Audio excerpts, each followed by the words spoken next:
Topic हमारा आज का बहुत सिंपल सा है और बहुत ही इंपॉर्टेंट टॉपिक है, बहुत बार आता है पेपर में।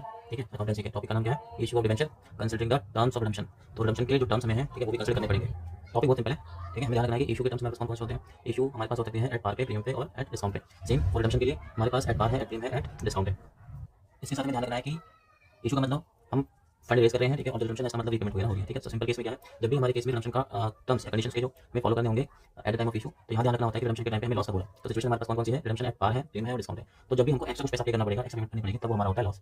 ठीक है, उसी केस में तो ध्यान में ये रखना है, जब भी रिडेम्पशन एट प्रीमियम बोलेगा क्वेश्चन में, तो हमें ये वाली एंट्री पास करनी पड़ेगी। ये वाली एंट्री हमारी जाएगी इंपॉर्टेंट, बहुत ज़्यादा इंपॉर्टेंट रहेगी, क्योंकि रिडेम्पशन पे अगर प्रीमियम पे कर रहे हो, मतलब एक्स्ट्रा पेमेंट कर रहे हो, एक्स्ट्रा पेमेंट आपके लिए लॉस है, लॉस हो रहा है फ्यूचर में। ठीक है, तो फ्यूचर में अगर लॉस आपके पास अगर इंटर होने वाला है, तो सस्पेंशन होता है, आपकी एक्सपेक्टेशन होती है, तो हम उसको अपने बुक्स में रिकॉर्ड कर पाते हैं। तो रिडेम्पशन अगर आपकी प्रीमियम पे है, तो हमारे पास जो एक सिंगल एंट्री हमें एक्स्ट्रा या हर सिचुएशन में हमें ध्यान रखनी है, जब जो क्वेश्चन में क्या बोलेगा, प्रीमियम बोलेगा at the time of redemption.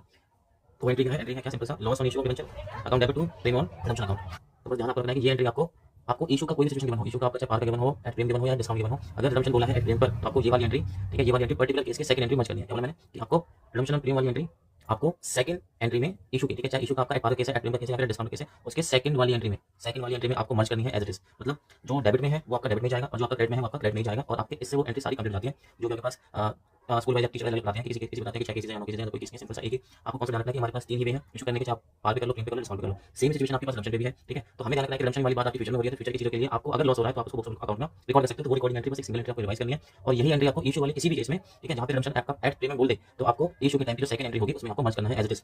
Debit वाला डेबिट जाएगा।